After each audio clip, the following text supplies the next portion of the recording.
were found and exhumed. They perished due to Bandera fighters. The Saratov region, November 8th, the drone attack injured 2 civilians. The Kherson region, November 9th, the Ukrainian fighters shelled a car on the road near Novaya settlement, killed a woman. In Kalanchik, a civilian woman was injured.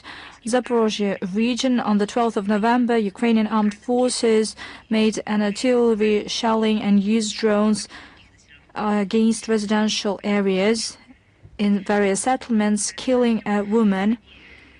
And for all these crimes, they will pay, and they are already paying for that. Russian courts continue to pass sentences on Ukrainian neo-Nazi and mercenaries. The punishment of 24 years in prison was given to fighter Maxim Benzenko. On the 14th of September 2024, he killed a civilian in the settlement of Grodovko. 28, 13.5, and 13 years in prison in absentia were the sentences to mercenaries from Georgia, Colombia, the Czech Republic, Gram Burashvili, Kevin Javier Ramirez Nieto, and Karolina Chernoshkova. They are on an international wanted list.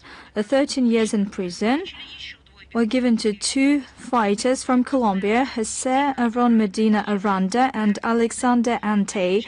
They participated in hostilities as part of the Ukrainian battalions, Karpatsky Sech, and later on they were extradited from Venezuela to Russia. On the 6th of November, the investigative committee reported that indictment in absentia were brought on 75 high-profile representatives of the military and political leadership of the Kiev regime, including former members of the National Security Council, Arseniy Yatsenyuk, Sergei Pashinsky, Alexander Litvinenko, Valentina Nalyvaichenko, and others.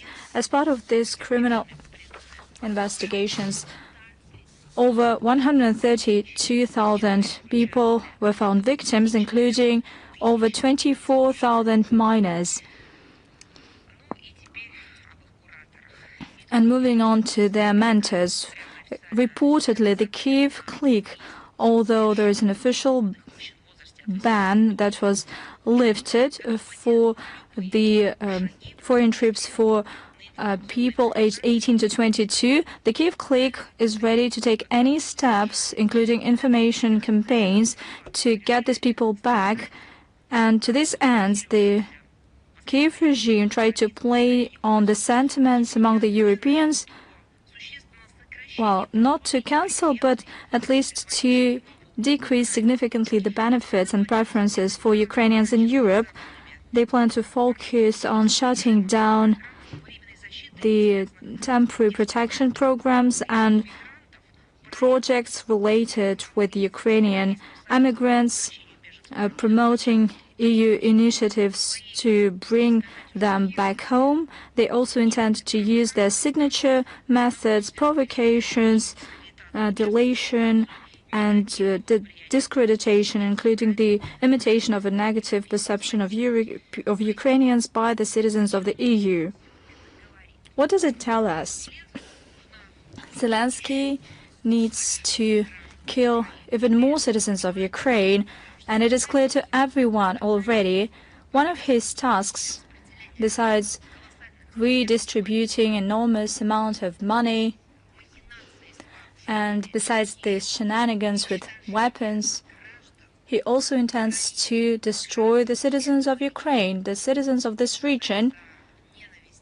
When it comes to hatred towards Russia and everything Russian, that is something that we've been mentioning constantly, and I have mentioned it in the beginning of my remarks, but I would like to specifically highlight here that indeed it is not possible to reject it.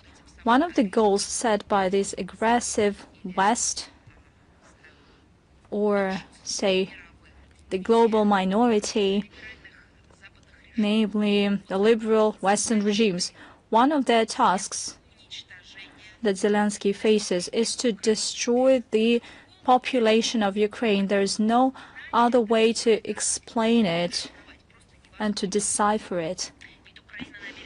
The Ukrainian Foreign Ministry, in contacts with NATO and EU, intends to ensure the extradition of Ukrainians that are being detained or that are being imprisoned of these states. Don't the Kiev regime and Zelensky understand that the citizens of Ukraine that are currently in Europe will be destroyed instantly because they don't have any training, and most importantly, they have no intention and aspiration to defend their homeland that was seized by the Kiev regime. They don't have this desire. Don't they understand that they will fall victims to this massacre? And clearly, they understand it full well on the Bankovaya street. And that is exactly why they need even more people, because the goal is not to protect Ukraine. The goal is not to bring back regions and territories, as they put it. The goal has nothing to do with any constructive efforts, even according to their own rationale. They have only one goal: to destroy Ukraine, the citizens of Ukraine, the economy of this country, because they make it dependent on Western loans with atrocious interest rates, to destroy lands that are infected by everything, starting from GMO up until depleted uranium, to take this land away and to destroy the morality, because they basically eliminate their own history, their faith, their religion. They destroy everything that has to do with Ukraine, its citizens, its culture, its legacy, values. That is the task of Zelensky and all his crew. And these persons, once they return to Ukraine, are to be taken to the forward units of the Ukrainian armed forces in the hostilities areas, and these massacre storms shall be filled by those who will be caught in the European countries. I do not know how they are planning to organize that, whether there will be business trips of these people who will catch recruiters, or the Western countries will form units of people who will catch Ukrainians. Probably this will take hybrid forms. But the thing is that they try to catch Ukrainian citizens without leaving any chance for the future for Ukraine. That would involve its citizens, ethnic Ukrainians. It is crystal clear. As of now, reportedly, according to journalists, pundits, and that is something that was said by Deputy Commander of the 3rd Army Corps, Dmitry Kuharchuk, and the Speaker of the Kiev Military Recruitment Office. They tried to recruit homeless Ukrainians. And once again, this is the very ethnic cleansing, pure and simple. That is something that Zelensky and his regime have been doing for Western money. They do not know that, given the history of Ukraine in the 20th and 19th century, regardless of how these lands were called, regardless of the political regime that they had, these lands cannot be taken by force, but they used a trick. First they betrayed, and then they used sweet talk to destroy it completely. And against this backdrop, there are continued talks about decreasing the mobilization age from 25 to 22 or 23 years. Previously, we talked about that as some kind of a guess, understanding how it all develops. But currently, the mayor of Kiev, Vitaly Klitschko, spoke in favor of this idea. On November the 12th, he voiced these ideas to Politico, and he made a proposal.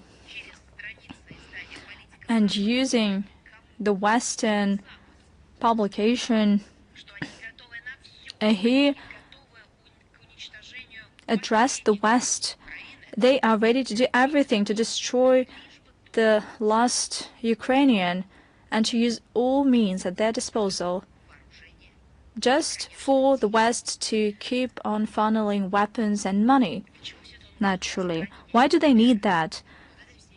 To save themselves, this gang, this clique, Zelensky and Klitschko, to keep them in power. At the same time, for some reason unknown, the mayor of Kiev forgot to mention that he actually has sons that are fit for military service, and by the way, they are athletically built. According to journalists, both of his sons have been living in the UK and the US. And the question begs itself. Don't they want, or doesn't Klitschko want to recruit them to protect their own regime? Incidentally, the Kiev regime intends to introduce new mechanisms for military registration. Judging by the publications, by the end of 2025, they plan to ensure access to the data of tax services in order to get access to Ukrainians that shun away from mobilization. Reportedly, according to the New York Times and Financial Times, there is a topic that the Bank of Esther tries to ignore. Ukraine has faced serious mobilization crisis. People do not want to fight, and if they get to the front line, they try to defect as soon as possible. The majority of Ukrainians stopped believing in what the Kiev regime says, and they already understand how they are being treated. They understand that they were deceived with the so-called democracy and the bright future, their path to the EU or in the backyard of NATO. But the Ukrainians understood the crux of the matter. They understood how they are treated by the Ukrainian regime.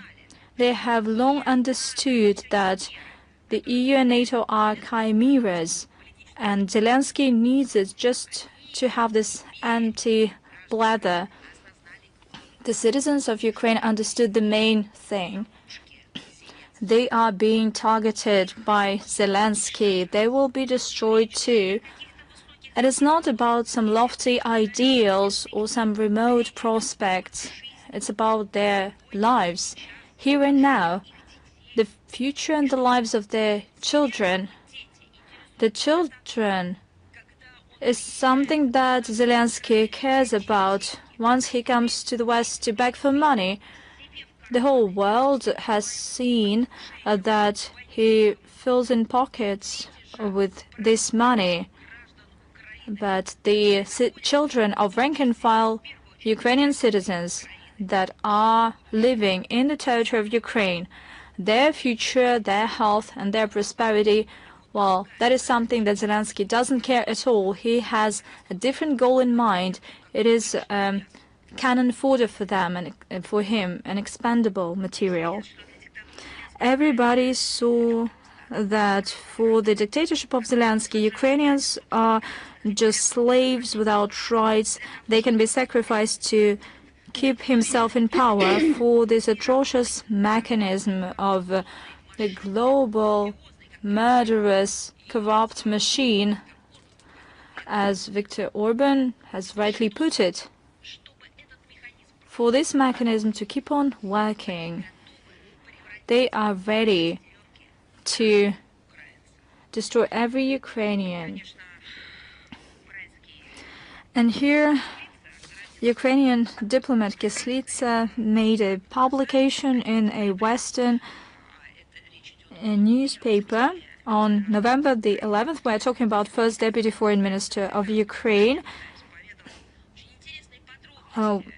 He was published at the Times, and he explained some curious details about the three rounds of resumed negotiations with the representatives of the Kiev regime in Istanbul. And this publication had a goal in mind to make readers sympathize with the Ukrainian delegation.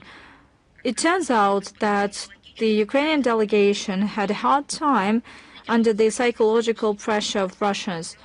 Do you know what he was talking about? He said that Mr. Mediansky read a lecture to them on history. Certainly, if you do not study history, then every mentioning of historical facts will be seen as a psychological pressure because you are not prepared to face that because they canceled their own history. And of course, he stated that unfortunately Russian diplomats knew the past of each of the Ukrainian representatives very well, and sometimes even said rather provocative and unpleasant things. Did they really think that Russian delegation headed by Mr. Medinsky, part of which were diplomats, were headed to meet someone they knew nothing about? Now, you see, our diplomatic school is based on something else, on the knowledge of facts, on understanding who your negotiating colleagues are, on preparing for these negotiations. As for how the unpleasant things were said, nobody promised that pleasant things would be said. According to him, the Russian participants thus tried to anger the Ukrainian counterparts in order to later accuse the Kiev regime of disrupting the negotiations. Hang on a second. I have a question. Who was it who denounced the idea of negotiations? The very same material published by the Times. We find out that Mr. Kyslytsya, the first deputy foreign minister, said that Ukraine has concluded negotiations with the Russian counterparts. That is what he said. He was quoted largely all around the world. So I have a follow-up question. Why once again blame the Russian side for something you are doing right now? The Kiev regime, once again, it is clear from Kyslytsa's statement, decided to put a stop to the negotiations process. First time they did it under the British pressure. Boris Johnson visited Ukraine, and as he said, personally try to talk Ukrainians out of negotiating with Russia. And now, as Kyslytsya said, they did that this way by not following through with the negotiations. But he should have added that the proposals made by the Russian side, by example, for the exchange of detained persons, were once again disrupted by the Kiev regime.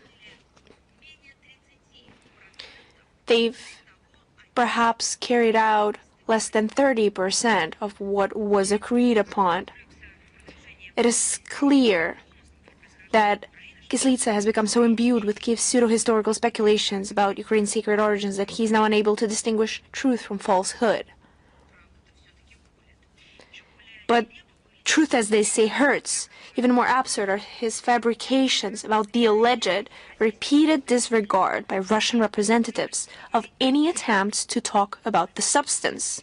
That is a direct quote, and their desire instead to impose the idea of creating working groups and other mechanisms in order to convince the Americans of the success of the negotiations and avoid punitive measures on their part.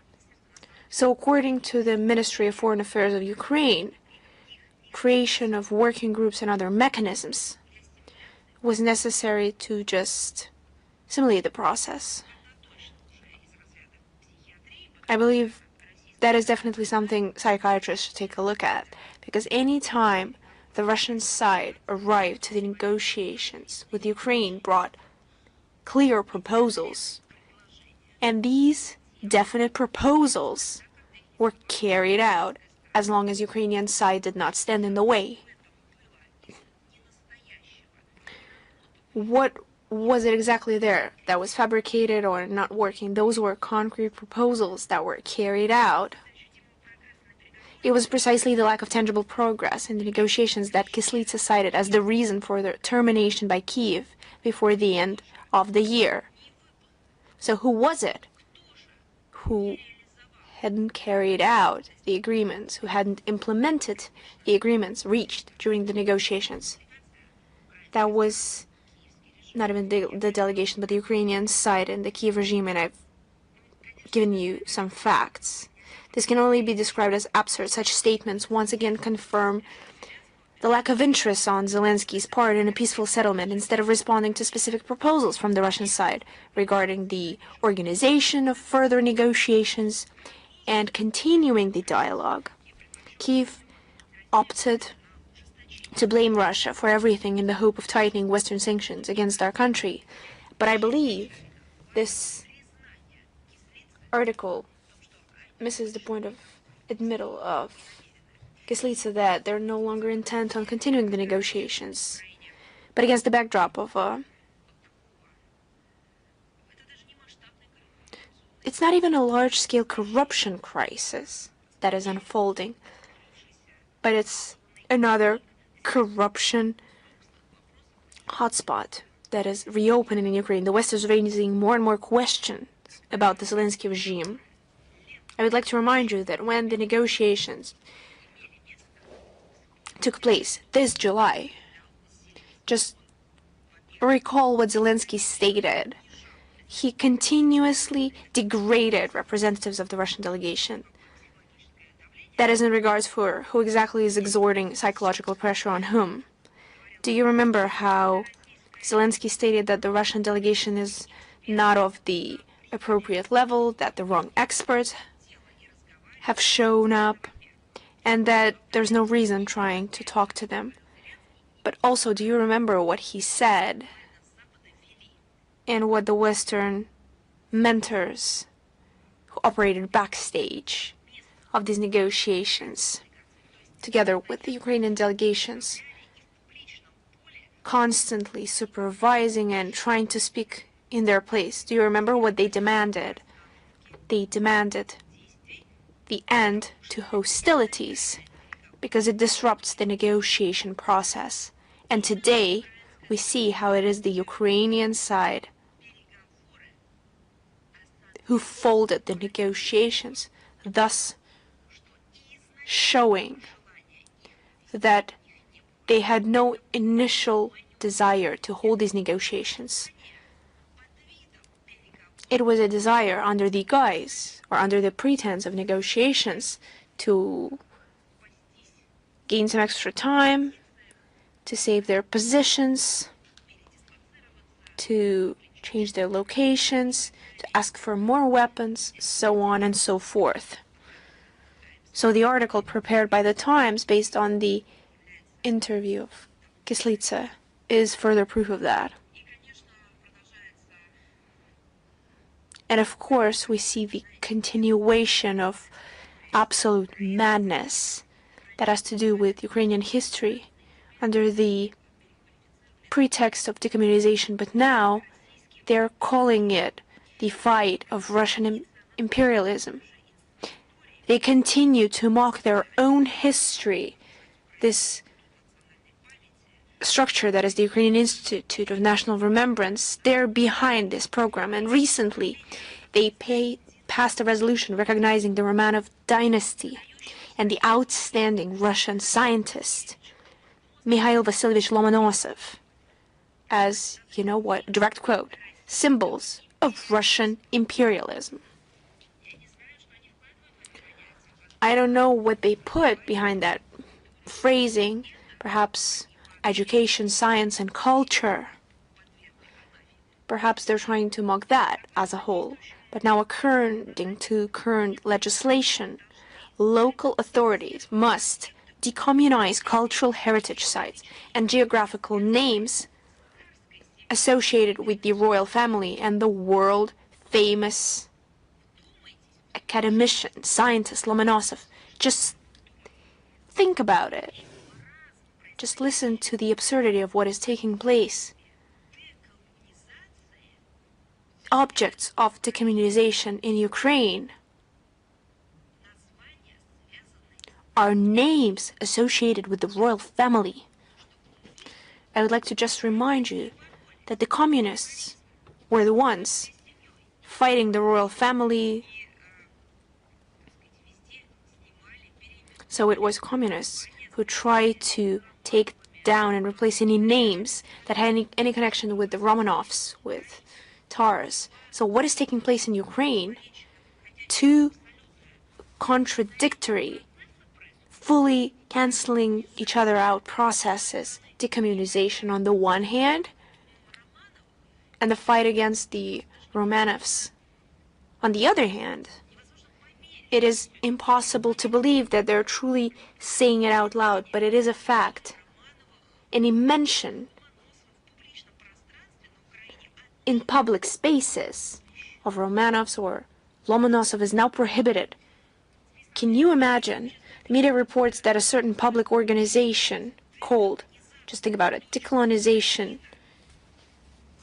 Point Ukraine has compiled a list of 100 monuments to be demolished.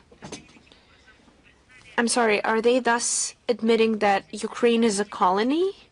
Have they fixed that status? For example, in Odessa, which perhaps someone is unaware, incidentally was founded by decree of Empress Catherine II. 19 of such objects are subject to demolition, including the column erected in Alexandrovsky Park in 1891, now Shevchenko Park, in honor of Emperor Alexander II,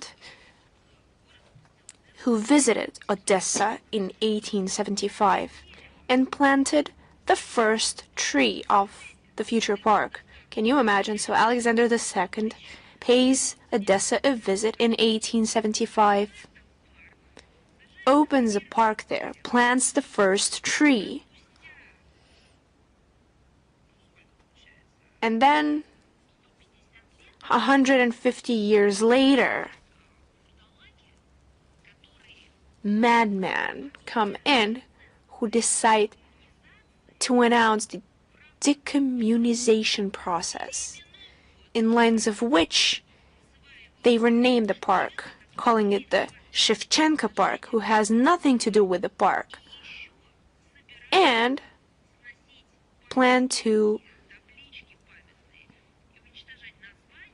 demolish and destroy any mentions of state figures, of heads of state who actually established the city and the park.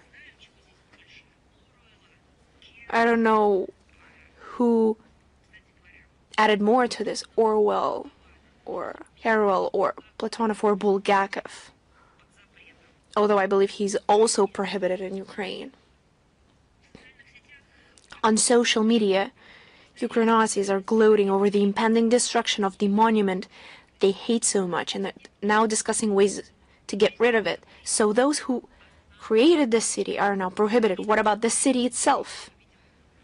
I believe soon they will get rid of the city itself, if we follow such primitive logic, which is not even primitive, it's just the barbarian logic, or the primate logic. And this is precisely what such specialists from the aforementioned institution are doing. Then they should start their fight against the so-called Russian imperialism right in Kiev. Have they been unable to get there? Where many architectural and artistic monuments from the Romanov dynasty have survived to this day. And I truly wonder if Zelensky is even aware that by receiving guests in the Mariinsky Palace built in 1752 by order of Empress, also Empress, the Empress who also belonged to the Romanov families, only it was Empress Elizabeth. So, by receiving guests in the Mariinsky Palace, he's promoting the heritage of the Russian Empire. Is he aware? Where he's bringing his foreign guests. I don't know how all these things sit together in his head. How will those who have declared a new crusade against our common history react to this? What are they going to do with this architectural complex? Are they going to destroy it? Are they going to close the windows and doors? Are they going to repaint it in the colors of the NATO flags in order to decommunize it and to fight Russian imperialism at the same time? Will they come up with the idea to demolish the official presidential residence? Or will they not dare to do it? Incidentally, next to Zelensky's office on Bankova Street is another remarkable monument of the Romanov era, the city-state of Adjutant General Fyodor Fedorovich Trepov, which houses the Union of Writers of Ukraine and the so-called Black Sea Television and Radio Company, who attempt to broadcast the quote-unquote true history to Crimea, has also found refuge there. What will be done to them, and what will fighters for so-called correct history do with a gift to give from the same Empress Elizabeth St. Andrew's Church, which has long been a symbol of the city? How are they going to coincide it? Are they going to publish a poster that the church is all right, but the Empress is in the wrong? And incidentally, one of the masterpieces of the great Bartolomeo Francesco Rastrelli, the creator of the Winter Palace, Smolny Cathedral in St. Petersburg, and many other famous buildings. And today, the church has been given to the Exarchate of the Patriarchate of Constantinople, under whose control a plan to eliminate canonical Orthodoxy in Ukraine is being implemented. The list of the Romanovs dynasty's legacy is enormous. And I believe we will continue to make this list, and we will continue to share information on those who is driven mad by the idea of destroying anything Russian in Ukraine. We will continue to share on what surrounds them, what kind of reality they're facing. During more than 3 centuries of their rule, there was no such geographical name as Ukraine, not even a mention of it. And that is precisely what causes the fury of these fighters of Ukrainian national memory, who are trying to make people forget the shared history and consolidate the break with Russia, as they call it in praxis. But the reverse effect also exists. The forced Ukrainization carried out by Kyiv is increasingly failing and having the opposite effect. Just take a look at the facts. According to the results of a survey published on November the 6th by the State Service for Quality Education, that is their new institution, and the Commissioner for the Protection of State Language, 66% of pupils in the capital schools do not speak Ukrainian in class, and 82% do not even use it during breaks. Only 18% speak Ukrainian in those educational institutions. Moreover, 24% of Kyiv teachers admitted to using Russian in class, and 40% during breaks. I'm afraid to ask, what about other places of public use, other than classrooms and halls?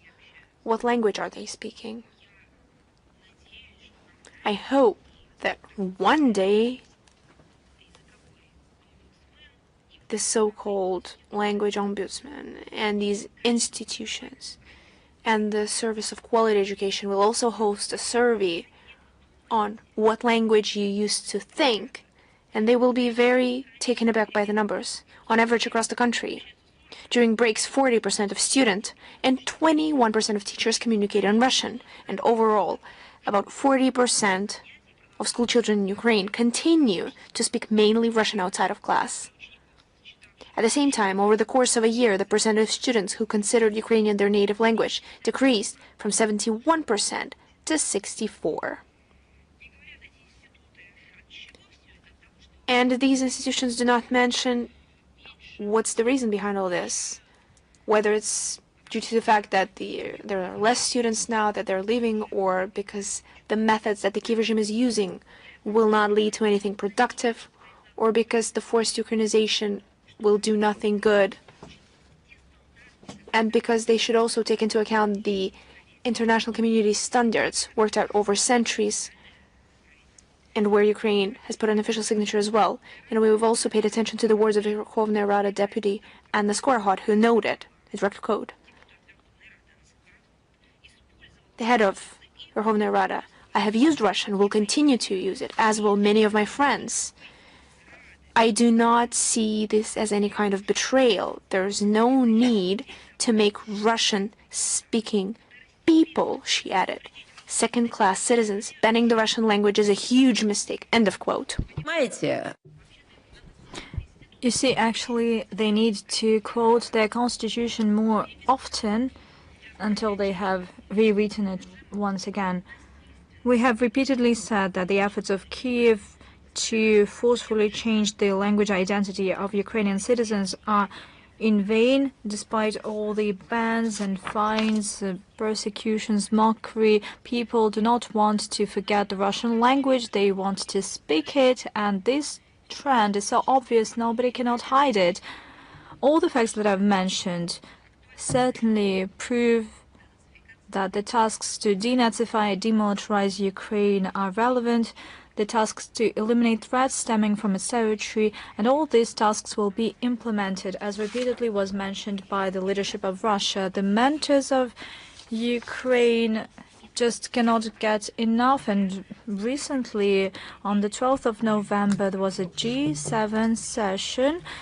The participants were quite active, but the meeting was quite lacking in substance. When it comes to the Ukrainian conflict, they mentioned some biased and assessments that are detached from reality.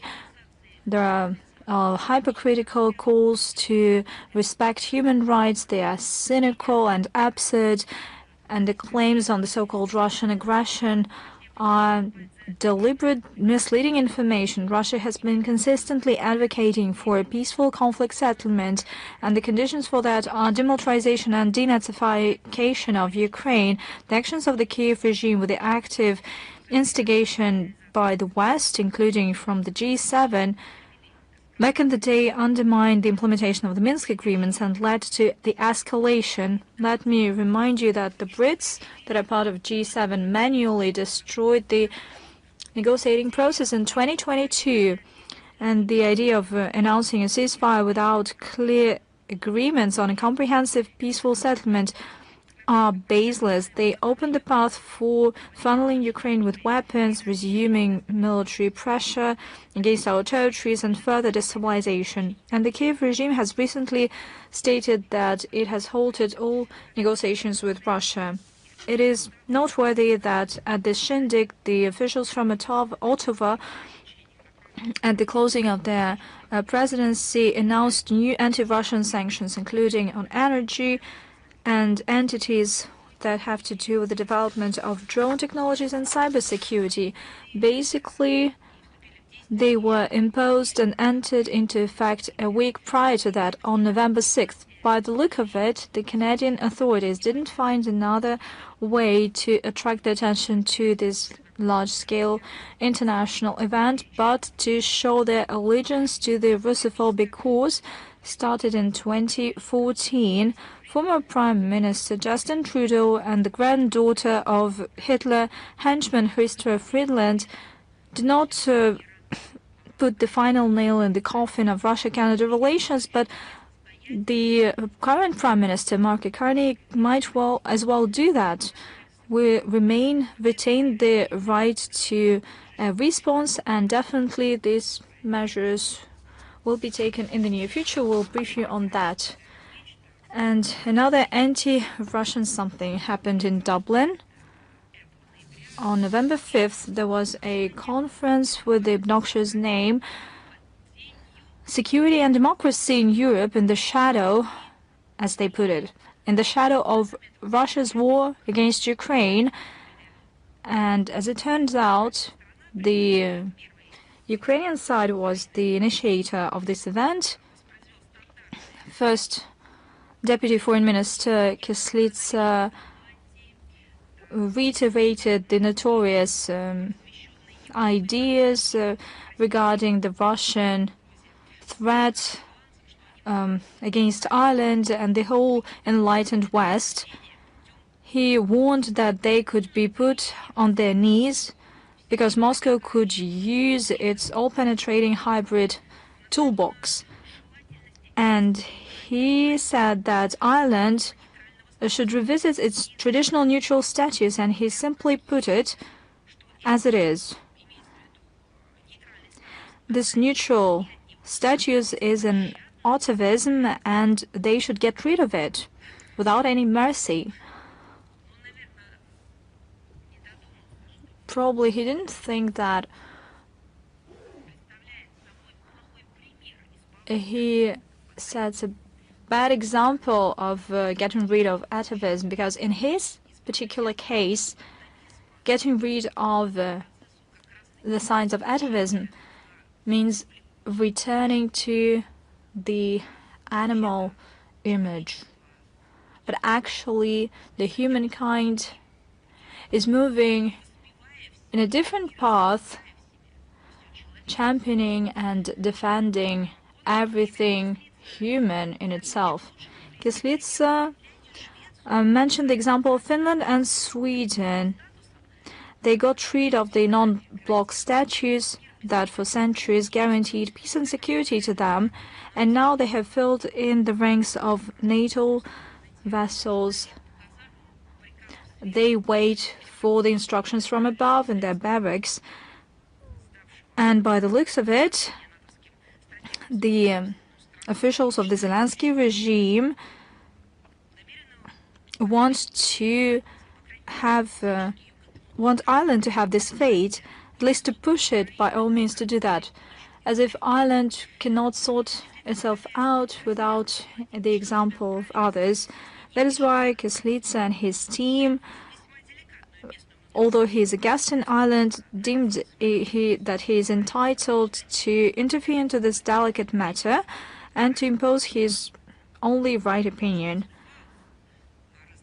Various officials, various people might have different fate in policy. Some of them want to be pushy, but in this case, they should present something successful, and they should not be offering something, but they should push for something, because we're talking about a successful example. What kind of an example could be presented to Ireland by the representative of the Foreign Minister of Ukraine in 2025? What is the success story here? Science, technology, security. Is there some kind of an understanding that this project is successful? It is not successful at all. And hence the question, what did you bring with you, and how can you lecture anyone? The most noteworthy here is not just Russophobic bogus stories invented by the Kiev regime daily, and not the shameless attempt to interfere into domestic affairs of Ireland, but the most noteworthy is this platform in Dublin where this ugly scene has unfolded. The thing is that it all happened in the office of the European Commission in Dublin, and these entities are located in all EU members, and they seek to play a role of national branches of the Brussels European Institute, and they should serve as a voice of the European Commission. They should raise awareness of their activities. However, one thing is to instill to Irish people this belief in Euro integration, although it is associated with deindustrialization. But the other thing is to use traveling representatives of the Kiev junta to impact the Irish public opinion on one of the most sensitive foreign political or domestic political issues, the neutral status of Ireland. There is no doubt that that was exactly the goal of all this endeavor, because Sergei Kислitsa was accompanied by head of the Office of the EU High Representative for Foreign Affairs and Security Policy, as well as others. The ideas were carbon copy. They have mentioned the following ideas. Europe is facing with existential threats, and they have nothing to do with deindustrialization and losing business. Not at all. It has to do with Russia, and that is why Ireland has to lift military and political restrictions and engage into the Ursula von der Leyen campaign to bolster the EU defense capabilities. You know, we haven't been surprised with this assertive line of Brussels European bureaucracy to intimidate the citizens of this part of the continent with some Russian phantoms. However, such militarist rhetoric unfortunately plants into fertile ground in Dublin. The ruling coalition headed by Prime Minister Michael Martin is revisiting the constitutional restrictions on foreign missions. As a result, Irish people risk becoming pawns in reckless geopolitical games of Anglo-Saxons against Russia. They are Russophobic, and this will have all the negative repercussions for this country.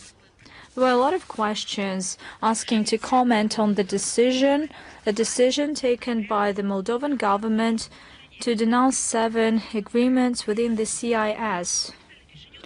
The officials in Chisinau continue to distance itself from the CIS processes, and the Moldovan authorities abstain from participation in the key bodies of the Commonwealth. They have identified 119 out of 285 agreements within the CIS, and they identify that they have no added value for the citizens of the country. They continue to denounce them. The decision of Moldova on November the 12th to abandon 7 of such treaties is another step in this direction. In public space of Moldova, they initiate discussions on the need to formally exit the CIS, and this has a particular goal under the pretext that there is no alternative to the European path of Moldova. After the referendum of 2024, this provision was included into the constitution. Let me remind you that at this referendum, the majority of Moldovans did not support the idea of Euro integration, and the necessary result was obtained thanks to the votes of the diaspora in Western countries using various manipulations. This is detrimental to Moldovan national interests, primarily in economy. There are less opportunities for Moldovan producers to get access to dynamic market of the region. The cooperation ties are lost, according to analysts. The claims of authorities that the European market will fully meet the demand of Moldovan experts is just an illusion. It has nothing to do with the real life. According to Moldovan statistics, in January and July 2024, the supplies dropped by 4%. This is a real indicator of how they are waiting for Moldovans in the European Union. As a result of this lopsided Western-centered policy of Chisinau, we see a dire social and economic crisis. It is being detrimented by the debt burden, and it is not by chance that the majority of Moldovans stand for a balanced foreign policy of the Republic and keeping its membership within the CIS. Unfortunately, the officials in Chisinau continue to ignore the opinion of their own citizens. Sudan, reportedly there were a lot of tortures and massacres, executions and other crimes against civilians in El Fasher, that is the province of Northern Darfur, the Republic of Sudan, and the neighboring regions after it was seized by the Rapid Support Force, and it is being aggravated by the dire humanitarian conditions. Reportedly, there are still some 200,000 civilians in El Fasher, including dozens of thousands of women and children. Moscow condemns the crimes against Sudanese civilians. We call for consolidated efforts of the international community to put an end to the bloodshed and violation of human rights in northern Darfur, as well as to have investigation and punish those responsible. It is essential to provide urgent humanitarian assistance to those in need. Russia reaffirms its commitment to the peaceful settlement of the domestic Sudanese conflict. We highlight the need to respect for the sovereignty, territorial integrity, and the unity of the Republic of Sudan. And the key task at this point in time is to swiftly put an end to hostilities, to launch full-fledged political process that would be led by the Sudanese. We assume that the diplomatic efforts to help overcome the crisis will help achieve a sustainable settlement in Sudan, taking into account the aspirations of the Sudanese. The situation in Latin America. Since September 2025, we have seen an unparalleled military campaign unfolded by Washington in this region, reportedly in order to fight the drug trafficking channels. Over the past 2 months, we have seen dozens of military strikes against Venezuelan boats in the Caribbean. Reportedly, they carried drugs to North America, and the victims were over 30 people. Last week, the Department of War expanded its activities to East Pacific. They destroyed a couple of boats and their crew there. We're extremely concerned about the methods to deal with this matter that were chosen by the U.S. This is a flagrant violation and interference into domestic affairs of Latin American states. The American actions are at odds with the commitments of the United States under 1988 Convention against the illicit trafficking in narcotic drugs and psychotropic substances. Ironically, on November 11th, we celebrated the 35th anniversary of this treaty entering into force, but these provisions are relevant as ever. The preamble of the convention states that uprooting illegal drug trafficking is a collective responsibility of all states, and to this end we need to coordinate efforts of the international community. Article 2 of the convention emphasizes that parties shall implement their commitments in line with the principle of sovereign equality and territorial integrity of states, as well as the principle of non-interference into domestic affairs of other states. On top of that, the convention has special provisions on the way the combating trafficking should be made. Article 5, or rather paragraph 5 of Article 17, stipulates that the parties shall take due account of the need not to endanger the safety of life at sea, the security of the cargo, or to prejudice the commercial and legal interests of the flag state or any other interested state. The situation is made worse since there is no proof that was given that these attacked vessels or their crew have anything to do with drug trafficking. Groundless military attacks on civilian vessels are a dangerous precedent. It paves the way for indiscriminate attacks. Russia shares concern voiced by the authorities of friendly states of Venezuela and Colombia. We insist that combating drugs should not be used as a leverage against sovereign states. We stand against the force or use of force in order to interfere into domestic affairs. And we assume that when it comes to combating drug trafficking, primarily in the U.S., what is needed is the consolidation of international efforts as well as regional efforts. And the efficient solution could be found within the collective efforts and within the international legal mechanisms, and naturally only in case of abandoning this large-scale military pressure that Pentagon has been using. And this stems way beyond the goals that were declared by the American side.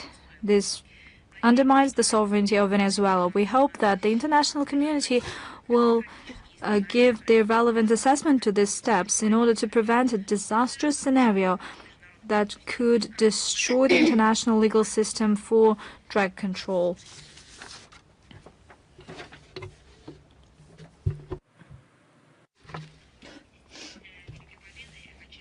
On the 80th anniversary of the victory in the Second World War, we continue our work to unveil the Japanese militarism work. And we have repeatedly emphasized that there is no statute of limitations on these crimes, and legal proceedings to punish all those responsible continue to this day. The Prosecutor General's Office of the Russian Federation, in March to June of this year, adopted resolutions to revoke the 1980s-2000s conviction of the rehabilitation of 24 Japanese citizens. Their names will be listed in the text version of this briefing. During the war and after Japan's surrender in 1945, they participated in sabotage and espionage activities directed against the Soviet Union.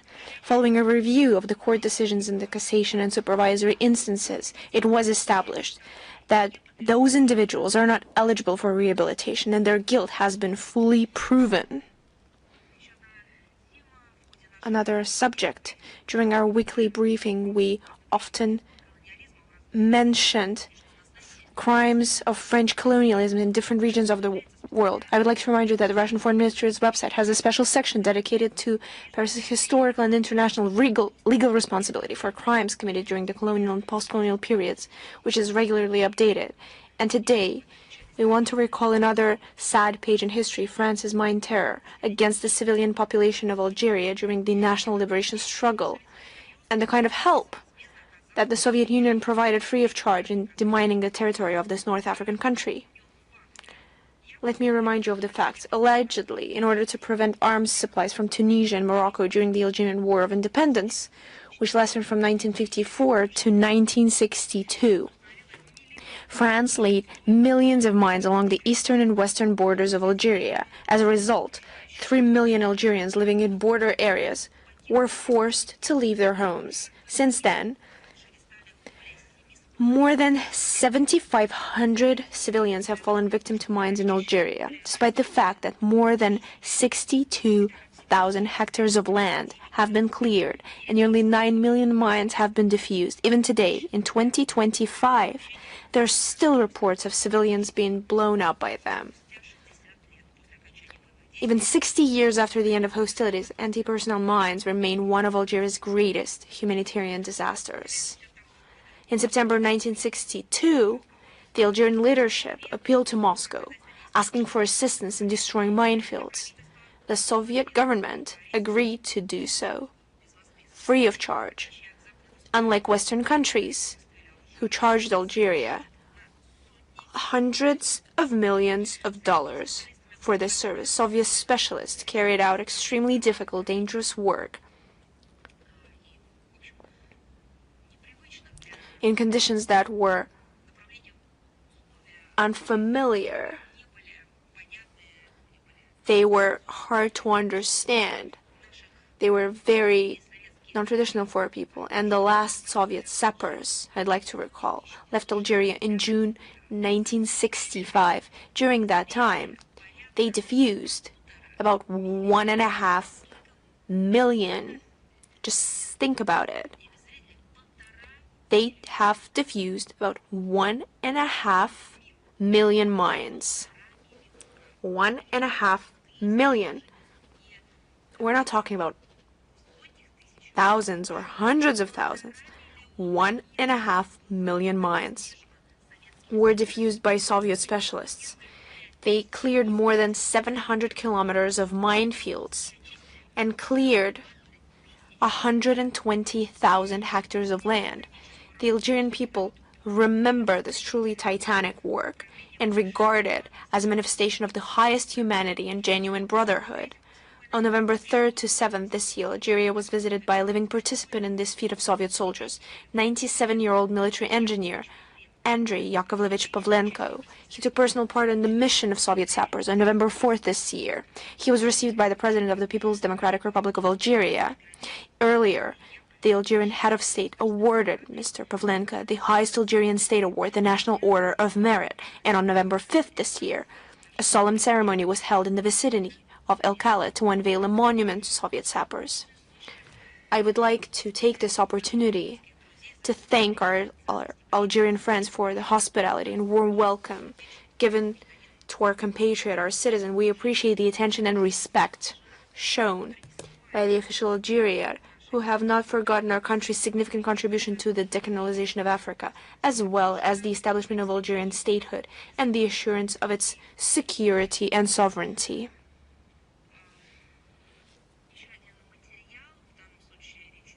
Another material is about the humanitarian. From November 10th to 17th, Sochi will host the events of the 20th Anniversary International Film Festival Victory Together, named after Vladimir Menshov. Over the past 20 years, the festival has become one of the largest forums for documentary cinema in Russia, has gained recognition in the international professional community. And this year, the festival will be held under the motto, Expanding the Space of Victory. It will include international and national competitions, educational and business programs, as well as the year-round We Won Together film marathon, covering more than 80 venues across the country. The festival fulfills an important mission. It contributes to preserving the truth about historical events, strengthening traditional spiritual and moral values, fostering respect for the heroic deeds of the defenders of the fatherland, and its activities have been highly praised at the state level.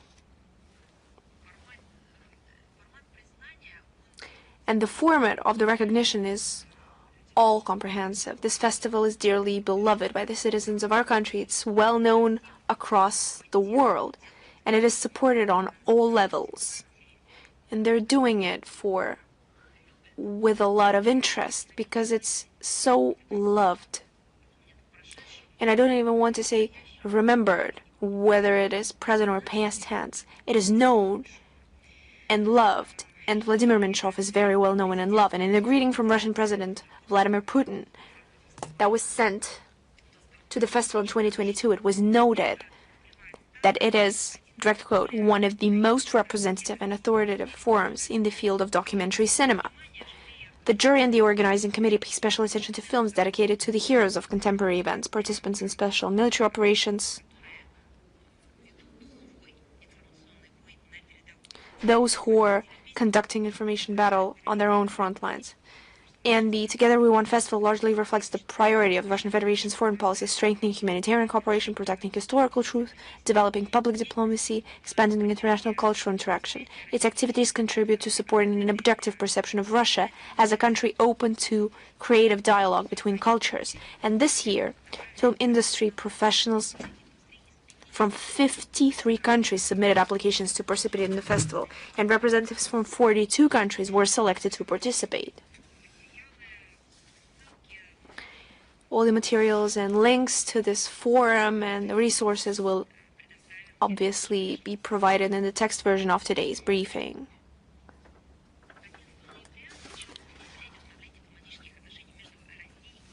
On November 11th, we marked the 50th anniversary of the establishment of diplomatic relations between Russia and Angola. Those relations are traditionally friendly, based on mutual respect and support. They are based on coinciding or similar approaches to key issues on the international and regional agenda. It is noteworthy that diplomatic relations were established at a crucial moment for Angola on the Independence Day. This historic date symbolizes the courage, fortitude, and heroism of the Angolan people. And at the cost of considerable sacrifice and enormous effort, they defended their right to live in freedom, to live in truth, and build their statehood as they saw fit. And we are proud of our involvement in Angola's national liberation, which was made possible in large part by our country's political, military, and economic support for the just cause of Angolan patriots. And we cherish the high level of Russian-Angolan relations achieved over half a century. We're ready to continue working together to preserve and increase the accumulated potential for mutually beneficial cooperation in the political, trade, economic, scientific, educational, humanitarian, and other areas. On November 15th marks the day of the proclamation of the independent state of Palestine. On this day in 1988, The Palestinian National Council adopted the Declaration of Independence of Palestine at its session in Algiers, and the leader of the Palestine Liberation Organization, Yasser Arafat, announced the creation of the Palestinian state. And 3 days later, on November 18, 1988, our country also recognized the State of Palestine. The Declaration of Independence was a turning point for the Palestinian people in their quest to restore historical justice and achieve statehood in accordance with UN General Assembly Resolution 181 of the UN General Assembly adopted on 29th of November 1947, which remains unfulfilled insofar as it concerns the creation of an independent Arab state in the historic lands of Palestine. And our country has consistently and resolutely defended the legitimate national aspirations of the Arab people of Palestine to establish two states, Jewish and Arab, on the territory of Palestine, including their right to establish an independent and sovereign state. Unfortunately, despite the fact that the number of countries that have recognized the State of Palestine has exceeded 150, and it has been granted observer status at the United Nations, the task remains virtually unfulfilled due to Israel's continued occupation of the territories seized during the wars of 1967 and 1973. The tragedy in the Gaza Strip, which has been going on for more than 2 years and has claimed the lives of tens of thousands of Palestinian civilians, and the growing tension in the West Bank confirm that the Palestinian issue remains central to the Middle East. Its resolution will largely determine the prospects for achieving lasting peace and stability throughout the region, and we believe that this task can be only accomplished through political and diplomatic measures based on existing UN resolutions. We're convinced that without the creation of an independent, territorially intact state of Palestine living in peace and security with Israel, the long-awaited peace in the Middle East will not come. Another important date: on November the 16th, we will celebrate the 80th anniversary of the founding of the United Nations Educational, Scientific and Cultural Organization, the largest of the UN's specialized agencies for cooperation in the humanities. It was and remains one of the world's best-known international organizations. Its purpose is enshrined in the UN Charter, is to achieve international peace and the universal well-being of humankind through the cooperation of the peoples of the world in the fields of education, science, and culture." End of quote. And currently, 194 states are members of UNESCO. Russia joined the organization in 1954.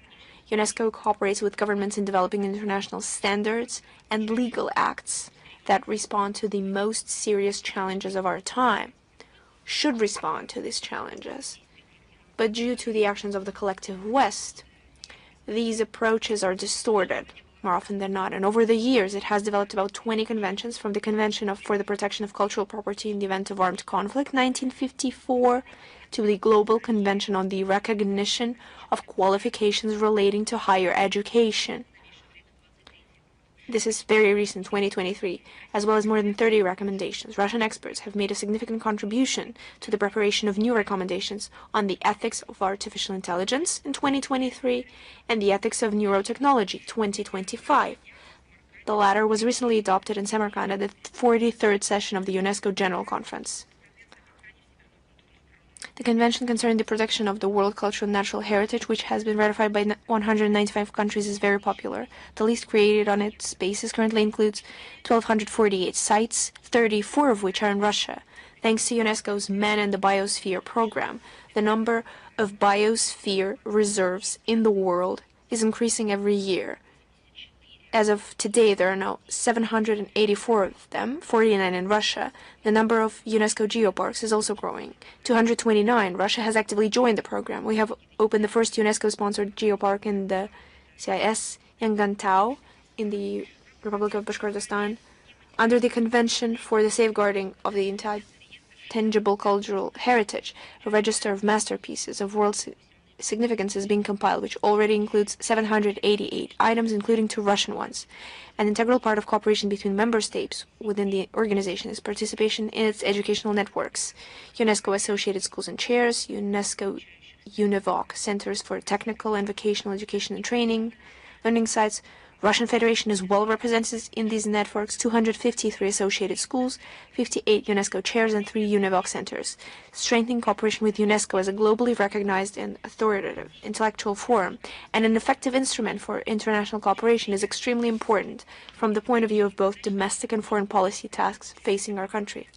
Russia continues to actively use the organization's platform to promote domestic achievements in the fields of education, science, and culture. Moscow is home to a UNESCO Category 1 Institute on Information Technologies and Education. We're also the founder of the UNESCO Mendeleev International Prize for Achievements in the Field of Fundamental Sciences, which has the largest prize fund in the organization. Over the past 10 years, FOSAGRO has awarded Green Chemistry for Life grants to 55 young scientists from 33 countries. We're the largest donor to the Fund for the Elimination of Doping in Sport. We support projects in a number of African countries by making voluntary contributions to the International Program for the Development on Communication. The expediency of maintaining and strengthening Russia's cooperation with UNESCO lies not only in the opportunity to use the authority and intellectual potential of this organization, but also in obtaining significant practical benefits from participating in the activities of various specialized bodies of UNESCO, its international events, and multilateral programs carried out by UNESCO. At the same time, and we have repeatedly stated it publicly, UNESCO has been experiencing a serious crisis in recent years. 8 years in office of Frenchwoman Audrey Azoulay as Director General have contributed to the disastrous politicization of the organization's agenda. The application of double standards, the disregard for the principle of impartiality, and the division of member countries into friends and foes have become common practice. On November the 6th, in Samarkand, the 43rd session of the UNESCO General Conference elected a new head of the organization's secretariat. We have already spoken about it. Former Egyptian Minister of Tourism and Antiquities, Khaled Al-Anani, a renowned Egyptologist who advocates for a strong, depoliticized UNESCO in which member states are called upon to play a leading role. We welcome the choice of the General Conference and support the course announced by the new Director General of the structure. Our country is ready to provide any necessary assistance to the organization's new leadership in correcting imbalances and eliminating the politicized tendencies inherited from its predecessors, who has basically contributed to the destructive nature of UNESCO, if not painted a bleak picture. On November 21st, the International Scientific Practical Forum No Statute of Limitations Nuremberg 80 years will be held in Moscow in the Central Exhibition Hall, Manege and the Victory Museum. And this event recreates the criminal case where from 1945-1946 a case was tried against war criminals. The forum has been held annually since 2020. During this time, it has become a unique platform for interdepartmental and professional dialogue between government and public figures, lawyers, historians, archivists, search movement activists, and representatives of the arts and culture.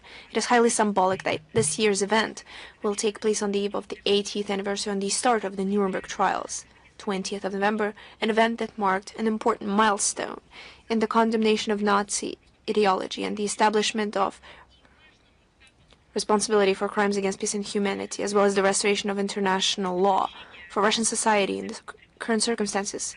The appeal to the Nuremberg trial is first and foremost a manifestation of a consolidated position of rejection of Nazism in all its manifestations, loyalty to norms of international law established on the basis of the tribunal's decisions, and the protection of historical memory as the foundation of sovereignty.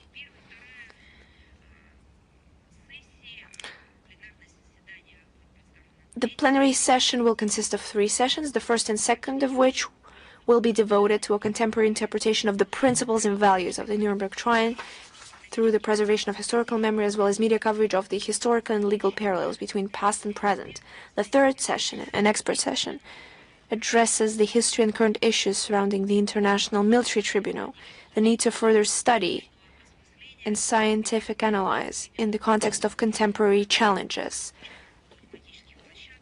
There will also be thematic platforms representing the entire spectrum of Nuremberg's heritage in the context of strategic task of preserving historical memory as the basis of worldview and an essential condition for national security. We invite all journalists, especially foreign correspondents accredited in Russia, to participate in the event.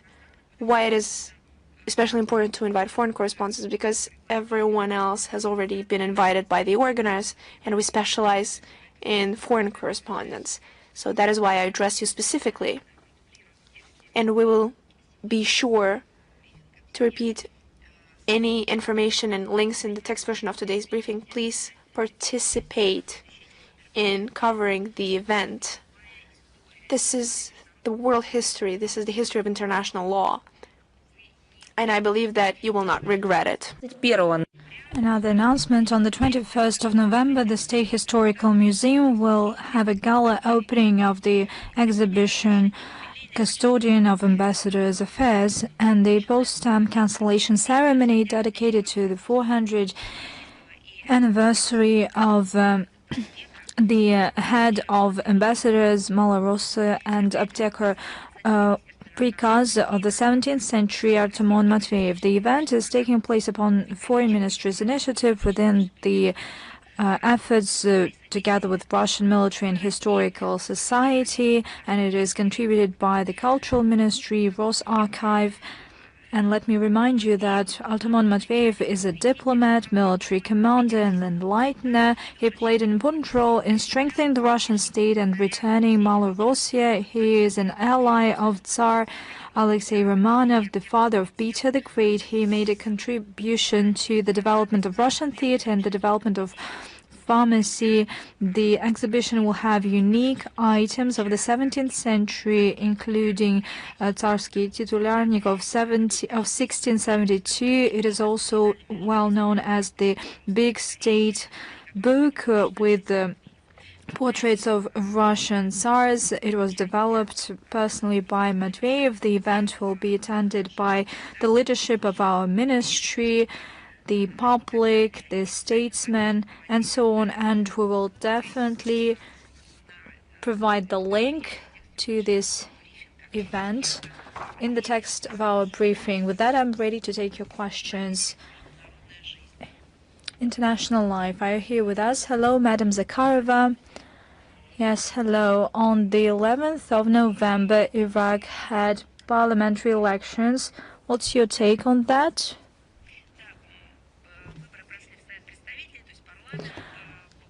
Indeed, there were parliamentary election. According to reports, the turnaround was quite high.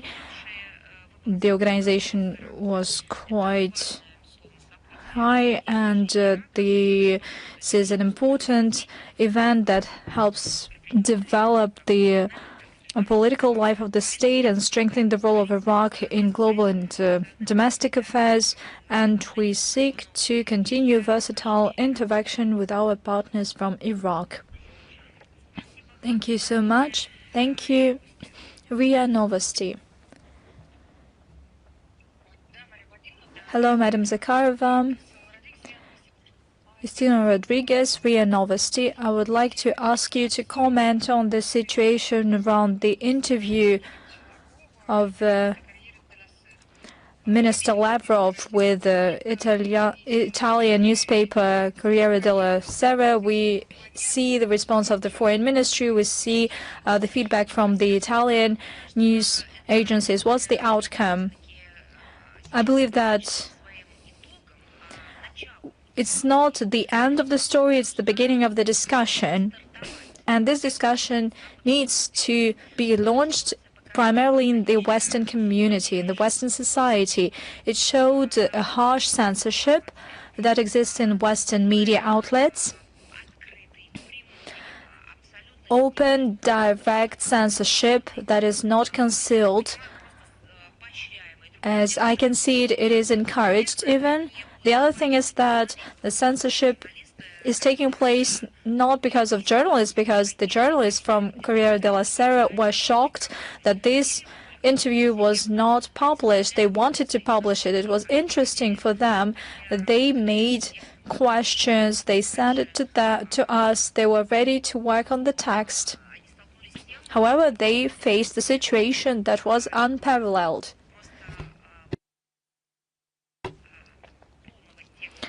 The full text of the interview was blocked by the powers that allegedly put pressure on this newspaper. Everything we hear today, everything that we will hear in the future, by the Italian side does not reflect the state of affairs, because clearly that is a pressure that was exercised against this newspaper. Surprisingly, the main argument not to publish this article by Foreign Minister Lavrov was that they don't have enough place, not in the printing version or even in the online version. You are smiling, but yesterday at the conference of the International Live newspaper, well, people laughed hysterically. That is funny indeed, and it is especially funny because they have place to comment on why they didn't have place for the complete interview, and they put themselves in a deadlock. I feel pity for journalists that work in this newspaper. They understand everything full well, but they don't know how to do anything about it. And this led to an outrageous effect, to a fantastic effect. Somebody in Italy, or somebody who affects Italy, didn't want this interview to be read and to be circulated within Italy or outside Italy. And due to this stupid, clumsy, and nefarious measures that banned this interview from publishing, led to an opposite effect. Everybody read this interview, virtually everybody. And the thing is that I see that Italian news agencies reprinted in Italian in full. I see that in other countries, in Russia, this interview has been printed in other languages, in Russian, and they have achieved something that the professional journalists call the Barbara Streisand effect. You can Google it. I believe that all journalists know what I'm talking about. The desire to banish some kind of an article outside the professional framework and to do it by force leads to the opposite effect. What they want to cancel is something that is made extremely popular, and you can read the story behind this effect, the story of Barbara Streisand. This is a unique case, and everybody read this interview. And once again, we will provide the link to the Russian and Italian version of this interview, and we'll definitely do it in English as well. But I believe that this should set an example of what kind of difficult times Europe has been going through in the first half of the 21st century, the political censorship and this away from democracy. RT, are you here with us? Hello, we are always with you. Madam Zakharova, could you please comment on the publication by South African news portal News24? It claims that at least 18 members of former South African President Party came to Russia to train as bodyguards, and after that they found themselves in the barracks at the front line at the special military operation, and Cyril Ramaphosa condemned the exploitation of young and vulnerable people. It was also claimed that at diplomatic level, these citizens are being repatriated to South Africa. Could you please comment on that? I've seen the materials that you made reference to. I double-checked that, and I can say that the Russian side does not have data on the South Africans that you have mentioned. Allegedly, they were sent to Russia, and reportedly they were sent to have this bodyguard training, and after that they found themselves in the special military operation. We don't have this information. At the same time, we paid attention to the statement by the South African presidential administration on the 6th of November. Vincent McMahon said that Cyril Ramaphosa intends to use diplomatic channels to return them home. We haven't seen any requests from South African Foreign Ministry, and should we get this official request, we will be ready to consider them in the spirit of strategic partnership between Russia and South Africa. Thank you so much.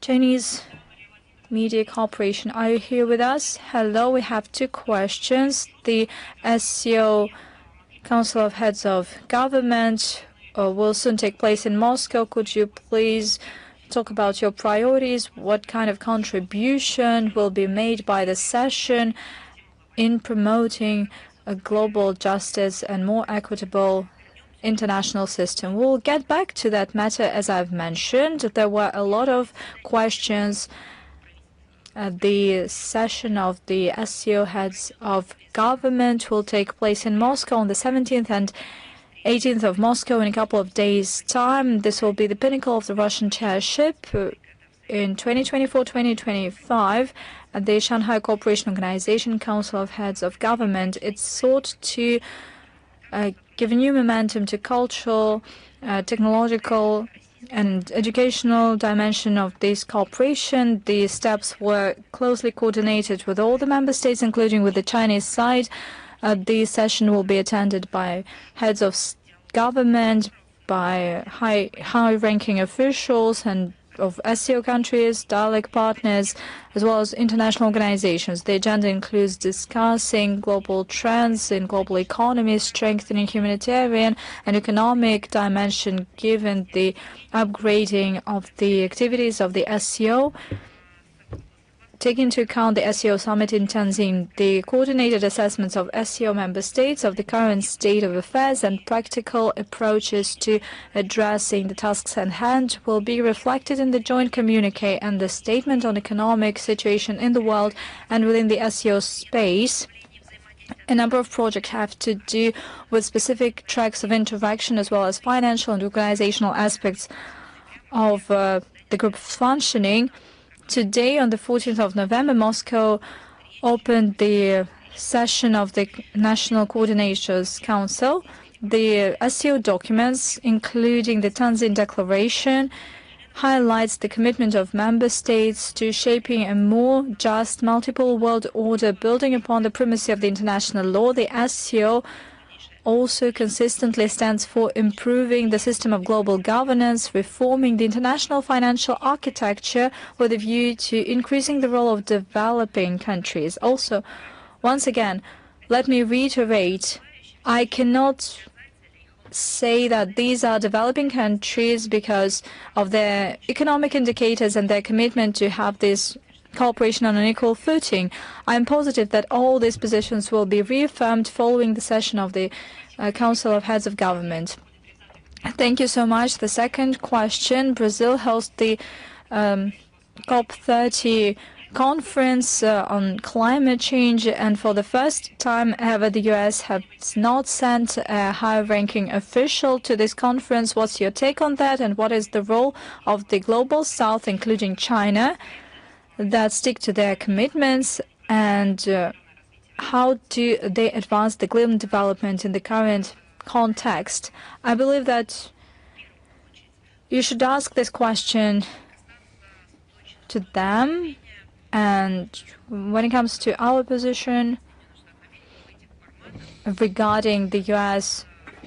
participation in this format, and whether they continue to participate regardless of whether they come to this event or not. Well, for starters, let me say that I would like to reiterate something that is an ultimate truth. Global change is a universal issue, and it should be addressed only by coordinated efforts of the whole international community. That is also clear.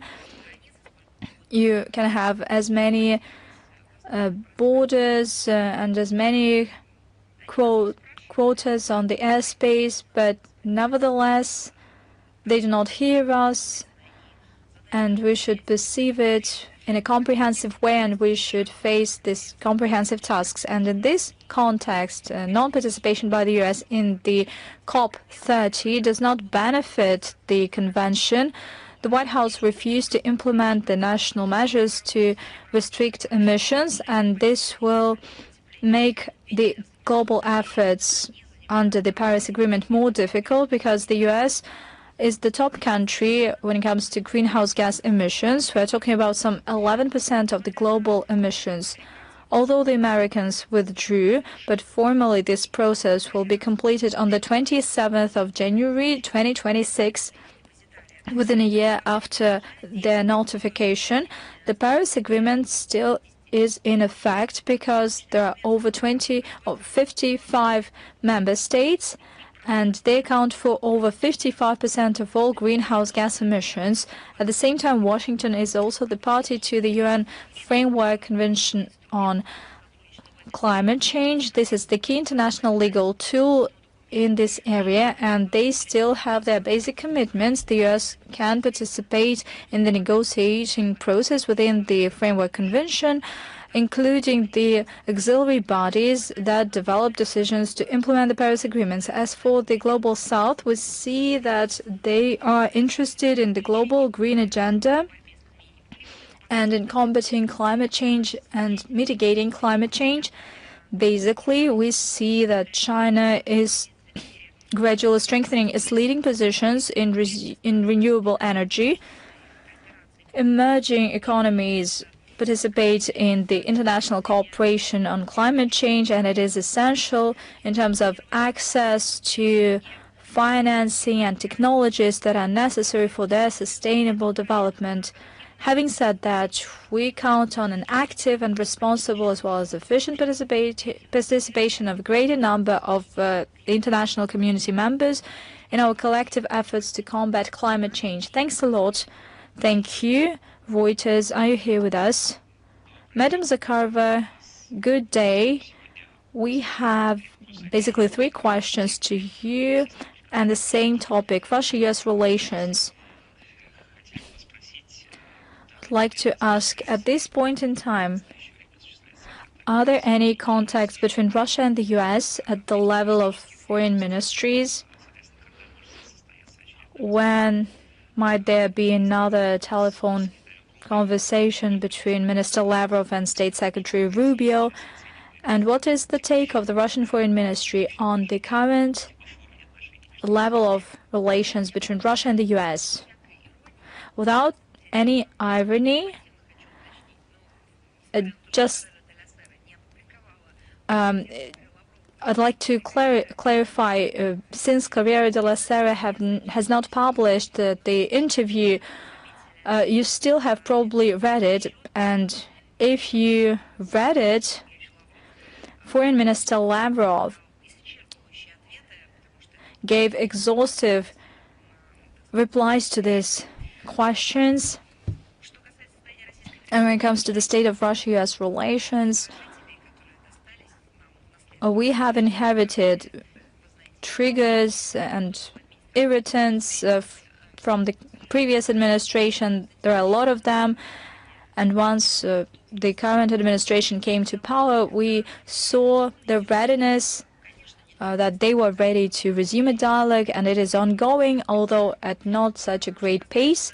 We have regularly stated that. As for the contacts between heads of foreign ministries after Anchorage and the telephone call, there were no contacts so far, and the heads of foreign ministries of our countries reached an understanding that there should be regular contacts, which is important for the Ukrainian file and for bilateral agenda. These contacts will be continued or should need be, and we reaffirm, and that is something that Foreign Minister Lavrov talked at length about. We're still ready to have the second Russia-US summit in Budapest, provided it is built on the outcomes of the meeting in Alaska. As for the details on this matter, that's up to the presidential administration to comment on that. Thank you so much. Thank you for your question. News.ru, are you here with us? Hello, Madam Zakharova, News.ru. We have two questions. First of all, what's the take of the Russian Foreign Ministry on the case of private wallet of Zelensky, Timur Minich? You see, here we need not to speak of the assessment of the actual fact. We speak about it all the time.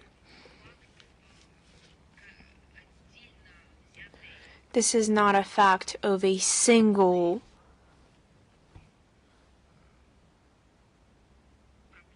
corruption issue.